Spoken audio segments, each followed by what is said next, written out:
Okay, let's talk about civil wars. And to begin with, for those of you who are using the Ron White scale, it is not time to put on the stupid helmet. This is a different word, I'm trying not to swear. So I've heard a few people talk about civil wars, movie coming out, and all that. I want to kind of go over historically what has caused civil wars. Because just in the United States, we've actually had 3 civil wars. I know you've only heard about one in school, but you've actually probably heard about at least 2 of them. So the one everyone's heard about, 1861, this is what we refer to as the Civil War. And people will argue about the cause of this being states' rights or being slavery, depending on where in the country you live.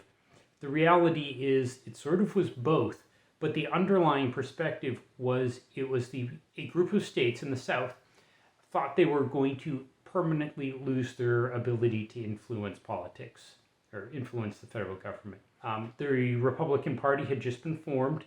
The Republicans were an offshoot of the Whig Party, and they had the entire reason the Republican Party formed out of the Whigs was to oppose slavery. That was their entire platform. That's what made the Republicans different from the Whigs.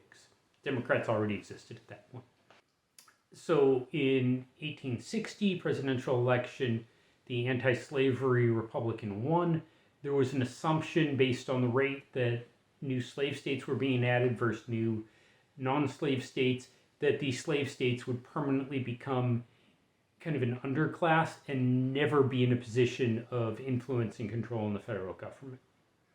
So this perspective that they were no longer part of the government and that essentially the system of government changed to exclude them resulted in them freaking out and attacking Fort Sumter.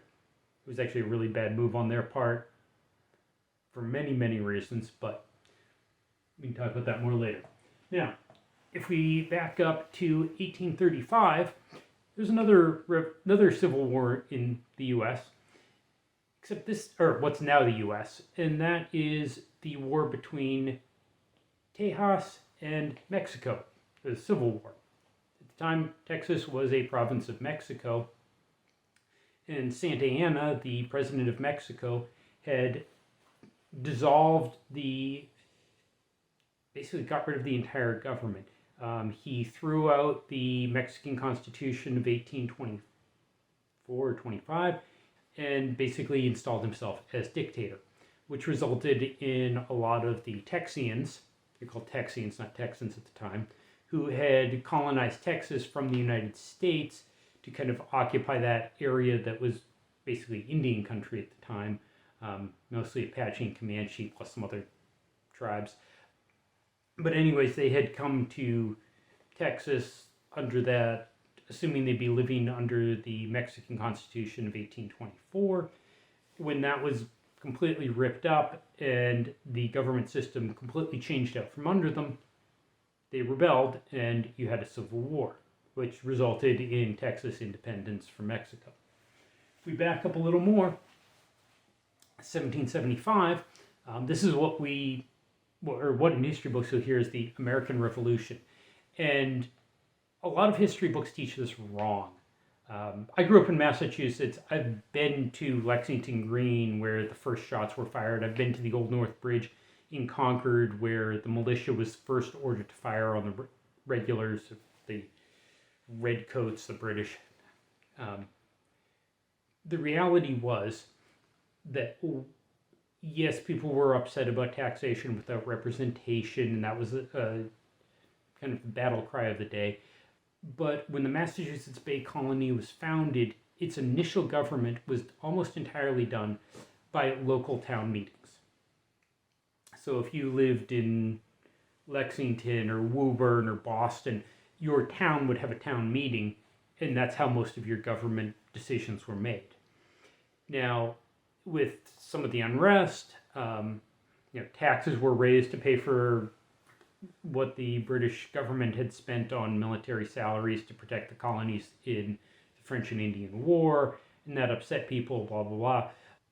Town meetings were banned in the Massachusetts Bay Colony, and a royal governor was installed.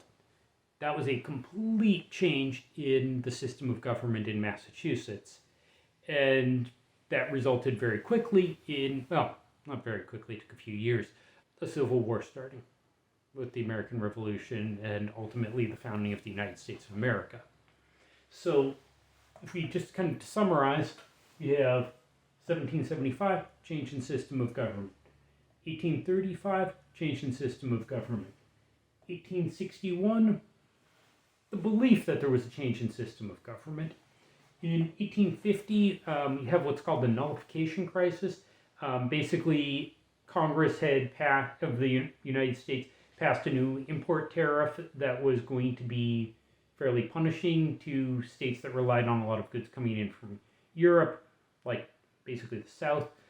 South Carolina decided that they were going to nullify the federal rules with the idea that the state rules trumped the federal rules. This had not been established at the time. And Congress actually authorized the president to use the United States Army to invade South Carolina.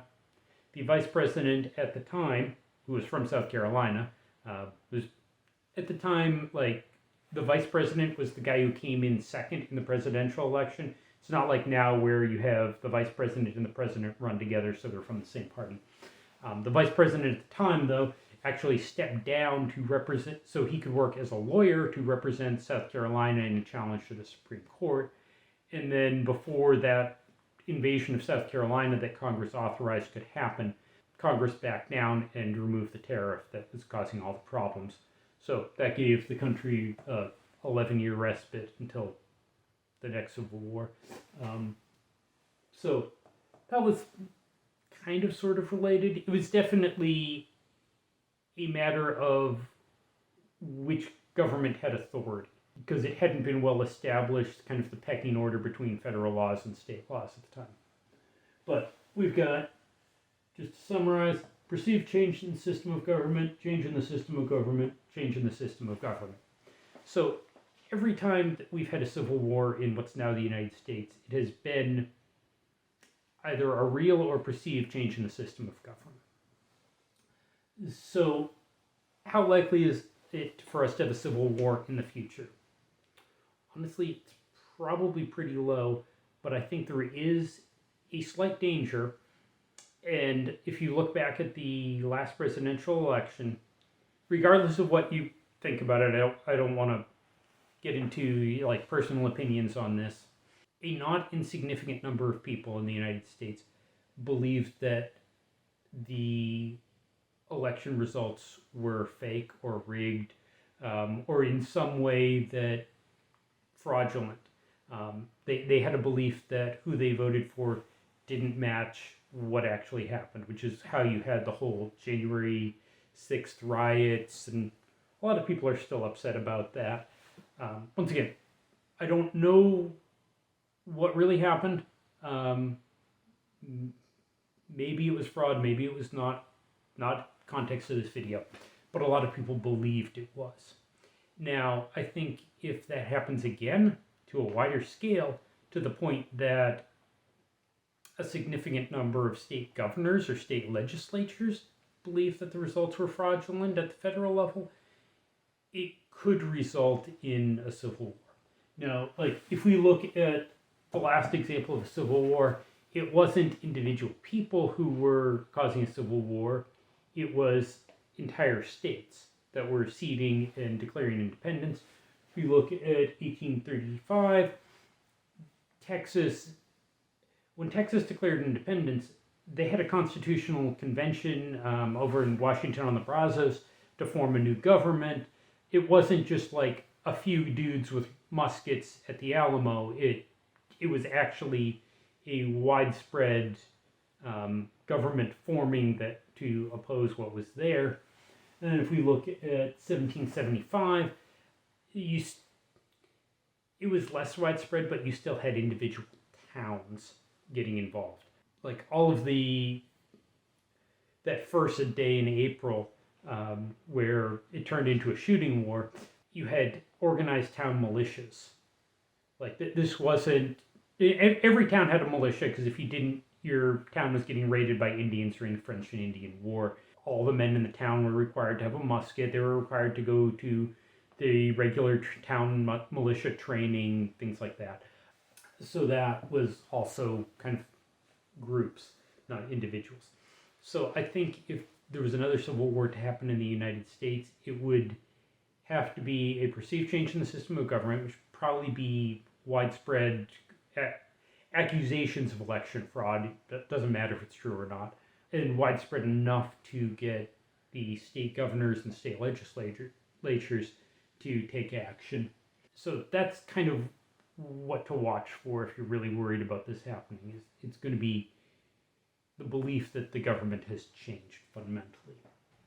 Unless there's widespread questioning of the next election, I don't think we're going to have it. And it would need to be orders of magnitude more significant than what happened in 2020.